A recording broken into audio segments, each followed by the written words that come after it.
오늘 함께 보실 하나님의 말씀은 시편 130편 1절에서 8절 말씀입니다. 1절에서 8절 말씀을 우리가 함께 교독하도록 하겠습니다. 제가 먼저 봉독하겠습니다. 여호와여, 내가 깊은 곳에서 주께 부르짖었나이다. 주여, 내 소리를 들으시며 나의 부르짖는 소리에 귀를 기울이소서. 여호와여, 주께서 죄악을 지켜보실진데 주여, 누가 서리이까? 그러나 사유하심이 주께 있음은 주를 경외하게 하려심이니이다. 나 곧 내 영혼은 여호와를 기다리며 나는 주의 말씀을 바라는도다. 아침을 기다림보다 내 영혼이 주를 더 기다리나니 참으로 파수꾼이 아침을 기다림보다 더하도다. 이스라엘아, 여호와를 바랄지어다. 여호와께서는 인자하심과 풍성한 속량이 있음이라. 그가 이스라엘을 그의 모든 죄악에서 속량하시리로다. 아멘. 오늘은 시편 130편 1절에서 8절 말씀을 가지고 내가 깊은 곳에서 라는 제목으로 하나님의 말씀을 전하도록 하겠습니다. 우리가 계속해서 성전에 올라가는 노래를 보고 있습니다. 우리가 총 성전에 올라가는 노래가 15개의 시로 되어 있다고 말씀드렸고요. 지금 오늘 보게 될 130편은 바로 11번째 시입니다. 이 시는 마틴 루터, 종교개혁자인 마틴 루터가 이 시를 가르쳐서 뭐라고 얘기했냐면 성경의 석사다, 석사이자 박사다 라는 표현을 썼어요. 그게 무슨 말이냐 하면 이 짧은 시 안에 구원의 핵심과 이 복음의 정수가 담겨져 있다라는 의미입니다. 그만큼 이 시는 아주 복음이 무엇인지를 정확히 보여주는 짧은 시입니다. 여러분, 물을 좋아하세요? 물에서 노는 걸 갖다 좋아하십니까? 요즘 속된 말로 물에서 하루 종일 놀아도 지치지 않는 사람들을 가르쳐서 물친놈이라고 얘기를 합니다. 물에 풀어놔도 하루 종일 놀아도 아주 즐겁게 놀 수 있는 사람들이죠. 근데 저희 가족은 물을 별로 안 좋아합니다. 저도 그렇고 아내도 그렇고 아들도 그렇고 바다를 가서 바다를 거니는 건 좋아하는데 바다에 들어가지 않아요. 그냥 주변을 거닐고 그러고 이 바다를 보면 시원해지잖아요. 마음이 뭐랄까요, 시원해지는 이 확 뚫리는 듯한 느낌을 받는 게 이제 바다 아닙니까? 그래서 저는 바다를 보는 건 좋아하지만 물에서 노는 건 별로 좋아하지 않아요. 그래도 저는 이제 수영을 잘 하지는 못하지만 이 민물하고 바다에서 수영을 해보면 차이가 굉장히 크다는 걸 제가 느껴요. 이 바다는 깊고 또 물의 양이 엄청나지 않습니까? 그리고 파도가 있어요. 그러다 보니까 이 바다에서는요, 수영을 한다고 열심히 허우적대는데 바로 그 자리에 있는 경우들이 왕왕 있습니다. 저도 그럴 때가 있거든요. 이 바닷속에는요, 이 깊은 물 가운데 한가운데 이 구명조끼를 입고 있어도요, 왠지 모르게 두려움이 찾아와요. 이 깊은 물 가운데 있으면 뭔가 밑에서 내 발을 갖다 잡아당기는 것처럼 이 무거운 이 두려움 같은 게 올 때가 있습니다. 오늘 본문은요, 이 4번의 부름이 나옵니다. 처음 1절과 2절과 3절에서는 여호와여, 주님이라는 이 부름이 나오고요. 마지막 이 7절 있는 데서는요, 이스라엘아라는 부름이 나와요. 그러니까 앞에 나오는 여호와여라는 2번과 그 다음에 주님이라는 이 부르짖음은 뒤에 나오는 이스라엘아라는 이 부름하고는 좀 뉘앙스가 많이 달라요.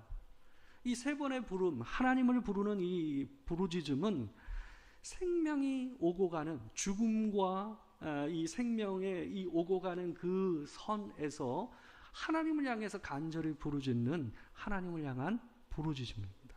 여호와여. 1절을 보게 되면요, 그래서 이런 말씀이 나옵니다. 1절 말씀에 여호와여, 내가 깊은 곳에서 주께 부르짖었나이다 라는 말씀이 나와요. 그러니까 여기에 보게 되면 깊은 곳에서 라는 말이 나오잖아요. 깊은 곳에서. 이 깊은 곳에서 라는 말은 정확히 조금 더 번역을 하게 되면 깊은 바다 속에서, 깊은 물 속에서라고 번역하는 게 맞습니다. 그래서 세번역 성경은 오늘 본문 1절을 이렇게 번역하고 있습니다. 주님, 내가 깊은 물 속에서 주님을 불렀습니다 라고 얘기하고 있어요. 그러니까 우리식으로 얘기한다면 깊은 바다 한가운데 허우적거리면서 있는 거예요. 마치 이 모습하고 같은 거예요. 그러니까 자기를 건져줄 존재를 갖다가 찾는 마음으로 간절히 바라면서 아래 위로 왔다 갔다 하는 그런 모습, 그게 오늘 본문에서 얘기하고 있는 깊은 곳에서 여호와의 이름을 갖다 부르짖었다라는 말의 의미가 그런 의미입니다. 여러분, 그 깊은 물 가운데서 누군가가 자기를 건져주길 바라는 마음으로 있어 본 적 있으세요? 저는 그런 경험이 있어요. 제가 한 20살 때 처음으로 동해 바다를 경험해 봤어요. 동해 바다가 어떻다라는 건 우리가 학교에서 배우잖아요. 굉장히 물이 깊고 또 이 물살이 세고 또 어때요? 조금 몇 걸음만 나가면 갑자기 훅 패이잖아요. 물살이 세다 보니까 그게 이제 동해 바다의 특징 아닙니까? 근데 이제 말로만 듣던 거하고 실제로 가보는 건 좀 다르잖아요. 저희 친구들하고 그 다음에 저희 형하고 같이 동해 바다를 그 20살에 처음으로 놀러를 간 적이 있어요. 강릉에 있는 바다였는데 친구 한 명하고 같이 앞으로 조금 걸어갔거든요. 몇 걸음 별로 안 들어간 것 같은데 갑자기 저하고 친구가 훅 빨려 들어갔어요. 한 4, 5m 깊이 정도로 갑자기 패인 것 같아요. 그쪽으로 쑥 빨려 들어가는 느낌을 들면서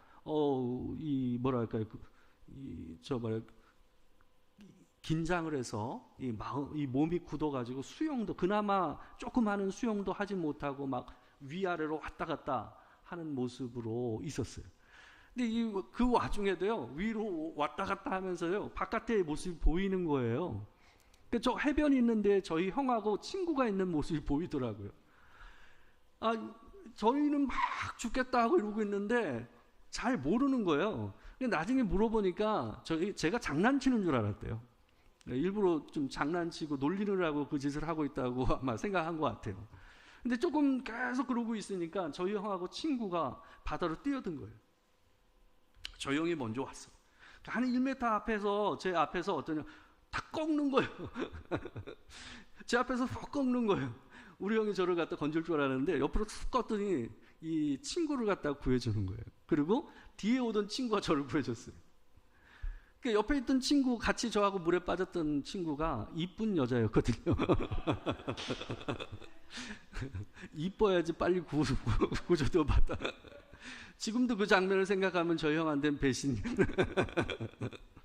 하여튼 어찌됐건 둘 다 큰 문제 없이 그렇게 잘 이렇게 구조돼서 살았던 기억이 있습니다. 지금도 그 기억이 아주 명확하게 남아 있어요. 그런 것처럼 오늘 본문에서 지금 이 시인은 자신의 영적인 상태를 그렇게 얘기하고 있는 겁니다.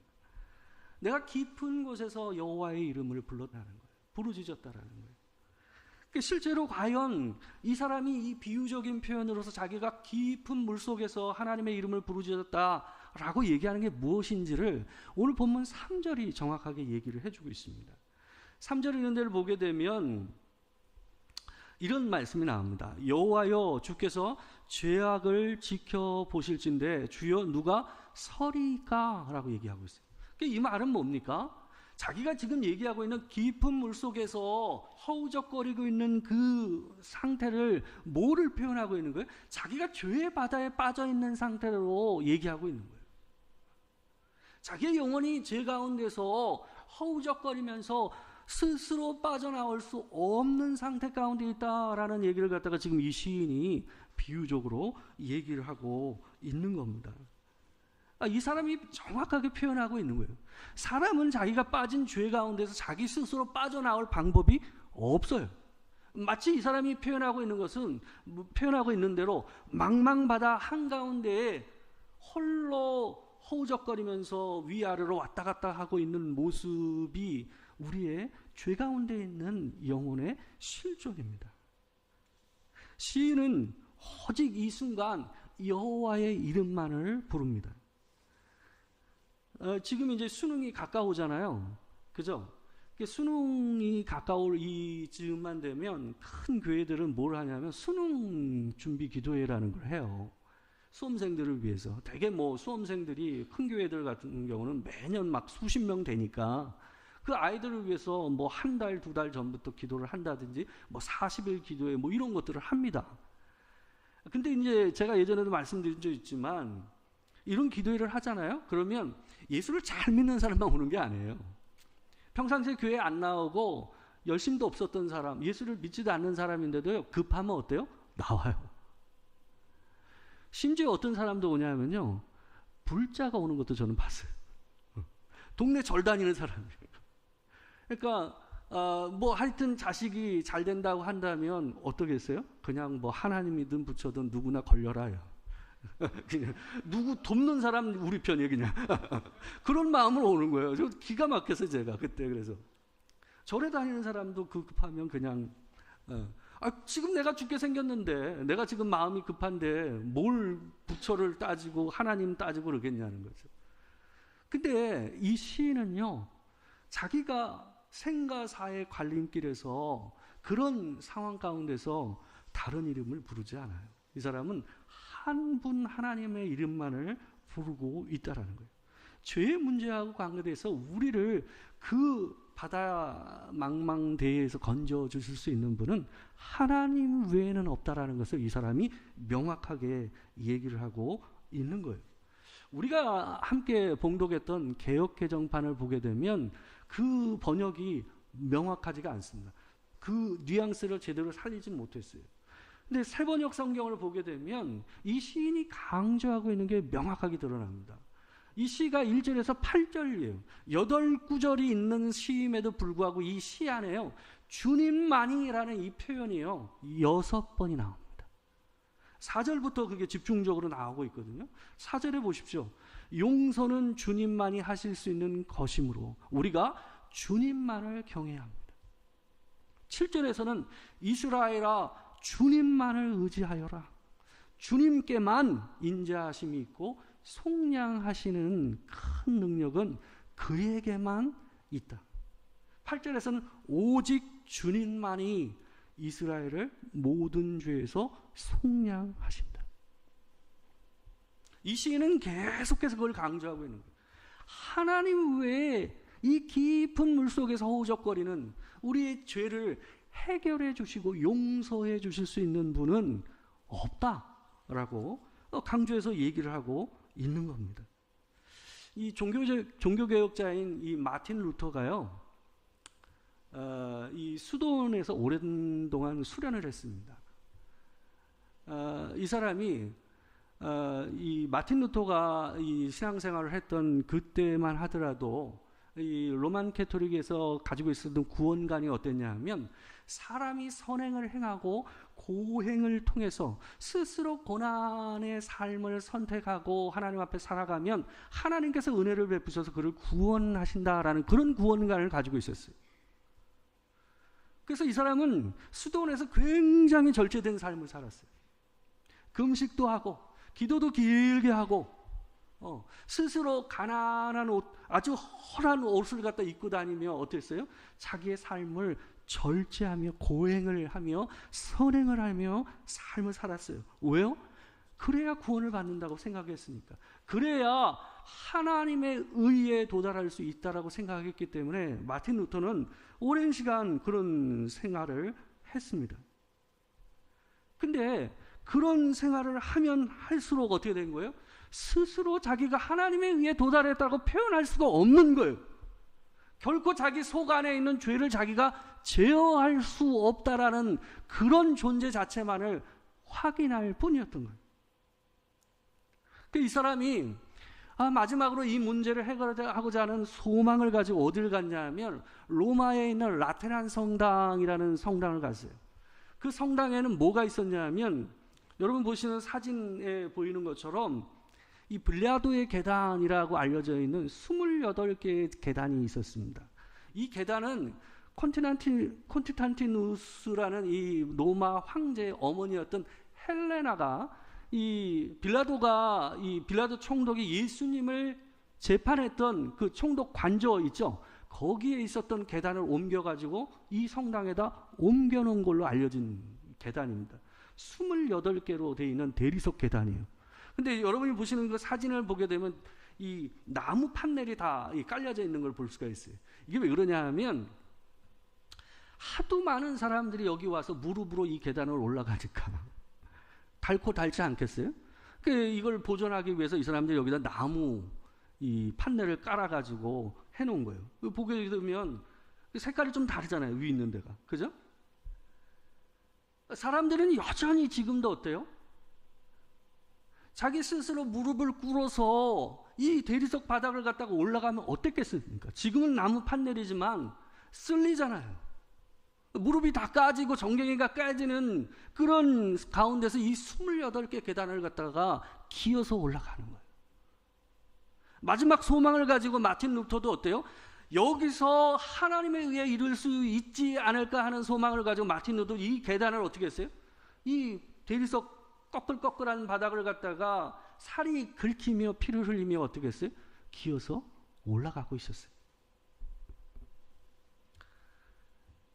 무릎을 꿇고 올라가는 그 가운데서 불현듯 한 성경 구절이 섬광처럼 자기 뇌를 갖다 지나갔다가 로마서 1장 17절 말씀이 갑자기 떠올라서 그 말씀을 깨닫게 하셨어요.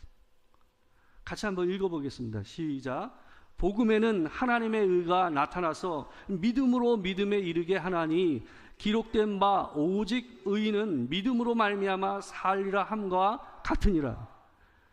순간 섬광처럼 자기가 깨달아졌어요.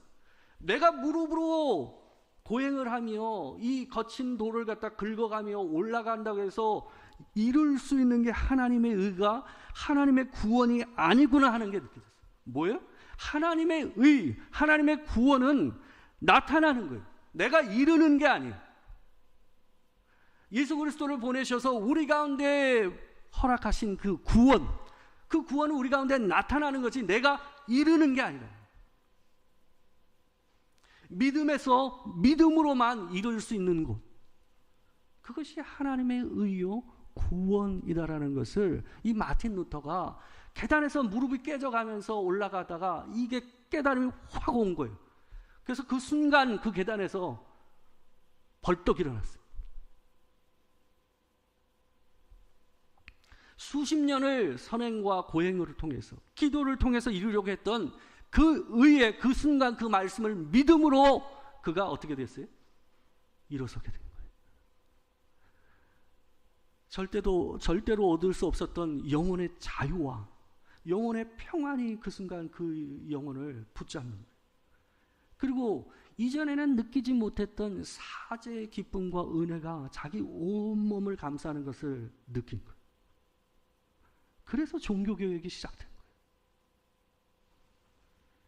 사람이 이루는 게 아니구나.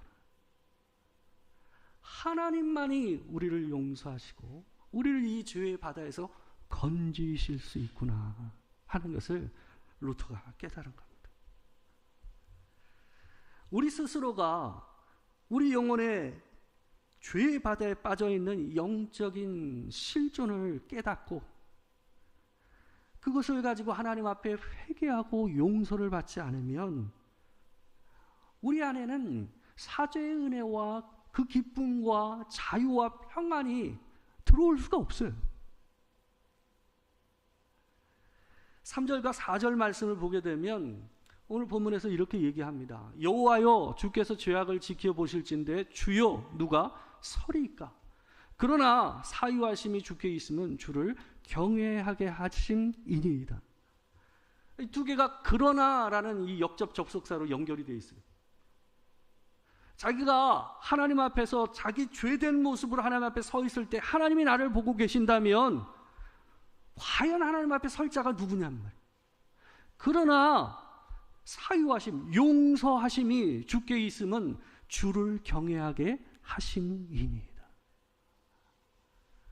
하나님께서 우리를 용서하시는 그 은혜를 경험한 자만이 하나님을 경외하는 마음이 생긴다. 하나님을 두려워하고 그분을 따라 살고 싶어하고 그분을 사랑하는 마음은 어디서 출발하는 거예요? 하나님이 나의 죄를 용서하셨다라는 그 용서, 사죄의 은혜에 대한 확신이 있을 때만 우리 영혼이 하나님을 향한 진정한 두려움과 믿음이 생긴다라는 것을 오늘 본문이 얘기하고 있는 거예요. 이 일이 우리 평생에 반복적으로 하나님 앞에서 이루어지지 않으면 우리가 그리스도인답게 살 수가 없어요. 내 존재 자체가 영혼의 바다에, 죄의 바다에 가운데 있어서 스스로 도저히 나올 수 없는 존재라는 것을 인식하고 하나님께 회개하고 주님 나를 건져 주시옵소서 라고 하며 주께서 그날도 베푸시는 그 사죄의 은혜를 내가 반복적으로 경험하는 그 일이 있어야만 우리 인생이 하나님 안에서 이 세상에서 기쁨과 감사와 은혜와 감격을 누리며 살 수가 있다라는 거예요.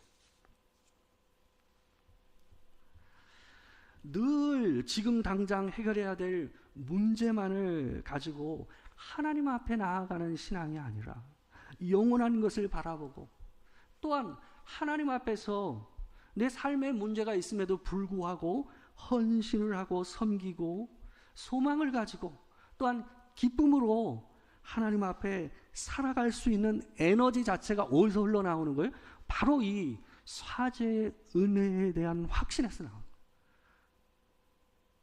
내가 스스로 도저히 건짐을 받을 수 없는 죄 가운데 있었지만 하나님께서 나를 건지셔서 나를 용서해 주셨다라는 은혜에 대한 확신과 깨달음, 그것이 늘 현재화되면서 반복되어 하나님 앞에 경험되면서 어떻게 되는 거예요? 내 안에서 내가 스스로 만들 수 없는 자유와 기쁨과 평안과 은혜가 흘러나와야만 그리스도인다운 삶을 살게 된다는 거예요.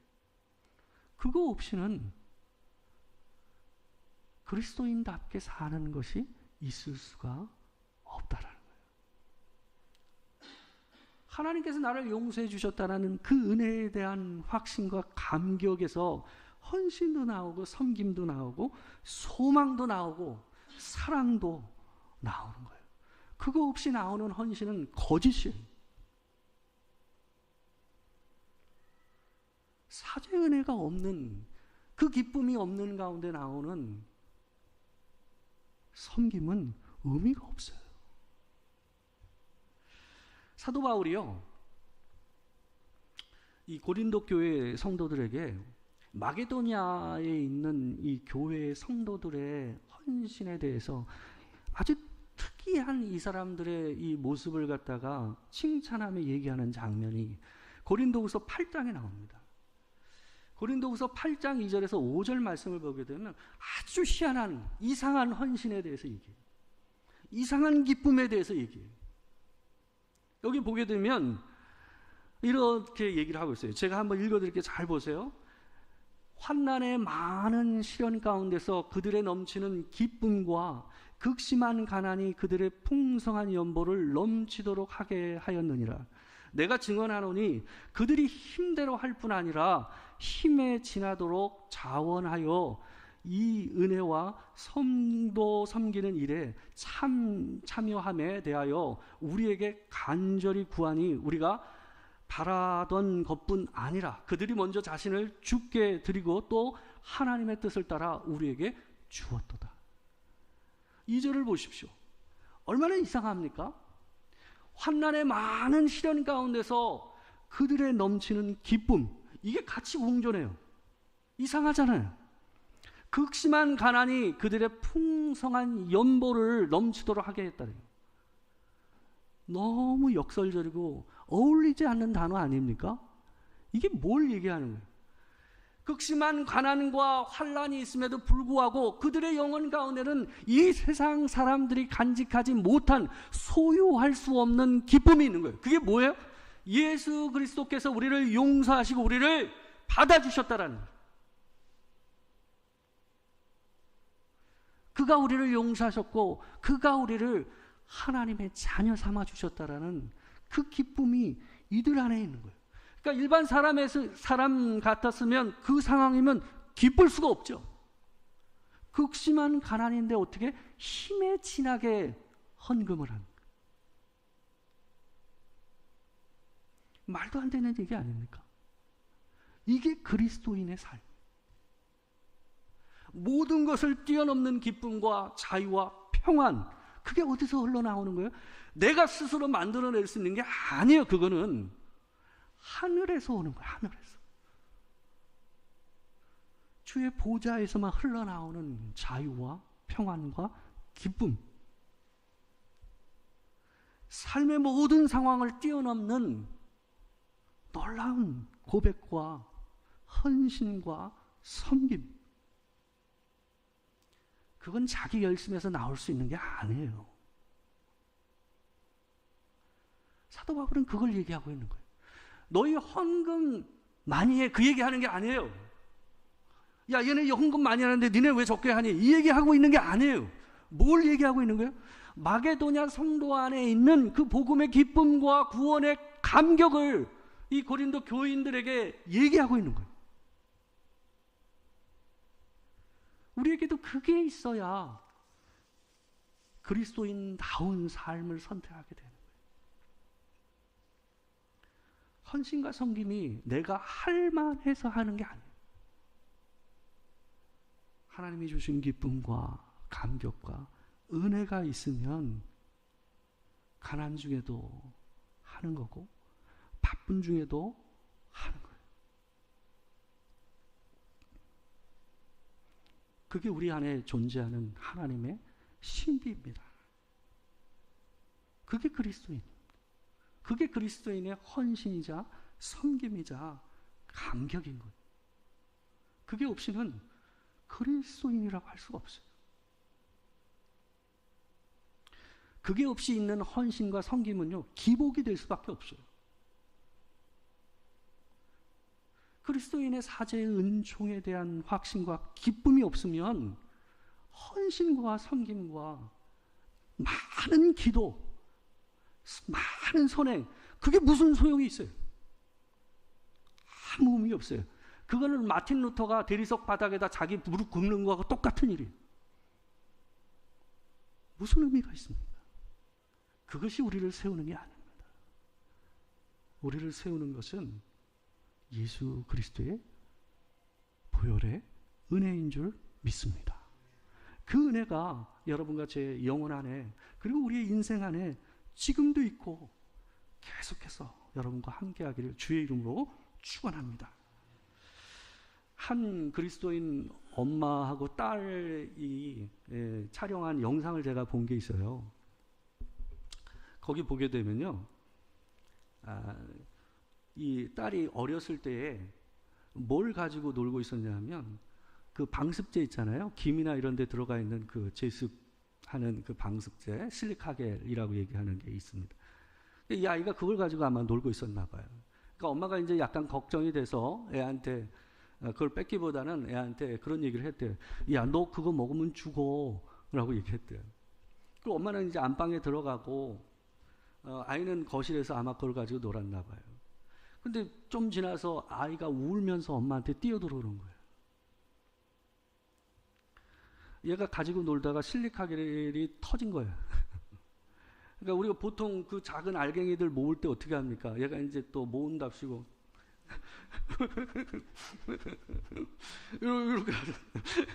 이렇게 모은 거예요. 그러니까 이러다가 어떻게 하는 거예요? 하나를 먹은 것 같아. 지가 이제 먹었다고 생각하니까 엄마가 죽는다고 그랬잖아. 그러니까 얘가 겁이 먹고 엄마한테 뛰어들어온 거예요. 그러니까 엄마, 나를 위해서 기도해 주세요. 죽지 않게 기도해 주세요. 막 이런 거예요. 그러니까 엄마가 얘를 좀 놀리려고 어떻게 했냐면, 야, 그건 네가 잘못한 거니까 엄마가 기도해 줄 게 아니라 네가 하나님 앞에서 기도해야 되는 거야. 그랬대요. 그러니까 얘가 마루에 가가지고 거실에 가가지고 혼자 한참을 회개 기도를 하더라. 유치원에서 친구 괴롭힌 일, 욕한 일, 엄마가 먹지 말라고 얘기한 불량식품 먹은 거, 뭐 헌금 받아가지고 엉뚱한 데 쓴 거, 뭐 온갖 얘기를 하더래요. 그러니까 이 몇 살 안 산 이 몇 해 사질도 않은 애가 얼마나 이렇게 죄가 많은가 스스로 보면서 속으로 굉장히 웃었대요. 지금 방에서 그 얘기를 딸하고 얘기하는 그 영상을 제가 본 적이 있습니다. 왜 회개할 게 없겠어요? 급하지가 않은 거예요. 자기가 영원히 깊은 바다에서 제가 경험한 것처럼 꼴딱꼴딱 넘어가는 영적인 실존을 아직 보지 못한 거죠. 이 아이가 죽는다 그러니까 어때요? 생각 안 나던 모든 죄가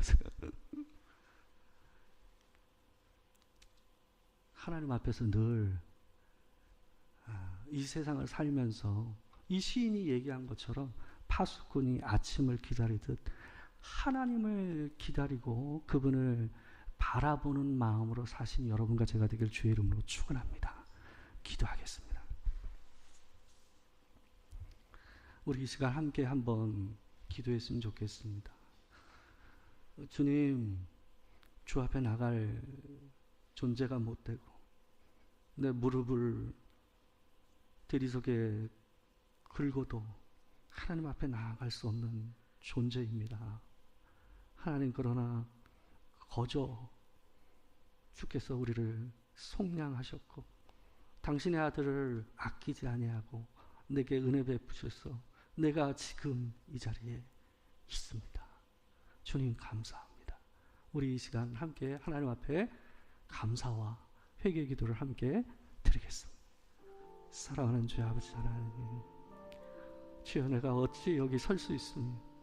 내가 어찌 여기에 있을 수 있습니까? 주여, 내 몸을 힘들게 하고 내가 굶고 내 무릎을 대리석 바닥에 긁어도 하나님, 내가 주 앞에 설 수 없는 존재임을 하고, 주님, 내가 어찌 하나님 앞에 설 수 있습니까? 어찌 이 강단과 이 자리에 설 수 있습니까? 하나님, 주의 은혜에 감사합니다. 주님, 우리를 불쌍히 여겨주시옵소서.